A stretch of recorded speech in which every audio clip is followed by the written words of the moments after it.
ओम शांति। आज 17 सितंबर 2022 है। आज के साकार महावाक्यों में बाबा ने हमें एक सावधानी दी है। खबरदार रहने के लिए कहा है कि ऐसा कोई कर्म ना हो जाए जो हमारा रजिस्टर खराब हो जाए। इसीलिए बाबा हमें रोज़ मर्यादा पुरुषोत्तम बनने के लिए मर्यादाएं भी बताते हैं और उन मर्यादाओं को पालन करने से क्या होगा वो हमको फ़ायदे भी सुनाते हैं। तो आइए आज के अव्यक्त इशारों से जानते हैं मर्यादाओं का महत्व। संगम युग की मर्यादाएं ही पुरुषोत्तम बनाती हैं, इसलिए मर्यादा पुरुषोत्तम कहा जाता है।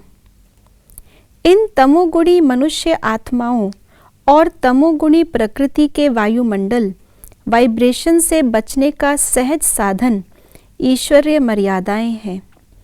इसलिए मर्यादाओं की लकीर से संकल्प, बोल व कर्म से भी बाहर नहीं निकलना।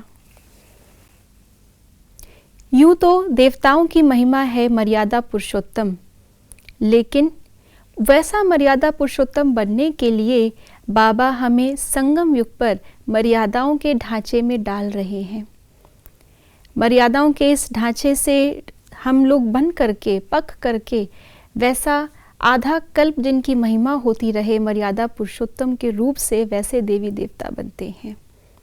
बाबा ने हमें हर बात की मर्यादा बताई है। मर्यादाएं अर्थात अपने से बड़ों के साथ कैसा व्यवहार, छोटों के साथ कैसा व्यवहार, उठने के समय की मर्यादा, सोने के समय की मर्यादा, कैसे चलना है, कैसे खाना है, किसकी याद में खाना है, कैसे बोल हमारे होने चाहिए। जैसे माता पिता छोटे बच्चों को सिखाते हैं, ऐसे एक एक छोटे से छोटी बात भी बाबा ने हमें मर्यादा में बताई है। तो बाबा हमें आज यही एक एडवांटेज या एक बेनिफिट बता रहे हैं मर्यादाओं का कि ये समय ही है मर्यादा पुरुषोत्तम बनने का, संगम युग का समय, कल्याणकारी पुरुषोत्तम।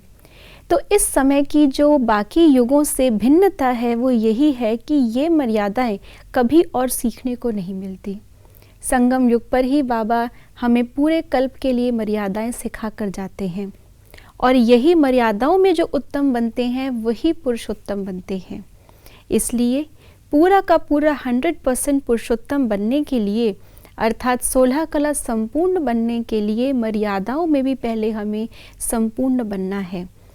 एक एक मर्यादा को अपने जीवन में उतारना है। बाबा की मर्यादाएं रोज़ हमको मुरली के द्वारा मिलती हैं, इसलिए जितना जितना उस मुरलीधर की मुरली से प्यार होगा उतना उतना मर्यादाओं को हम जीवन में धारण करने का समझ मिलती जाएगी। तो इसीलिए पुरुषार्थ में संपूर्ण, मर्यादाओं में संपूर्ण, तब जाकर के हमारी अवस्था भी संपूर्ण बनेगी।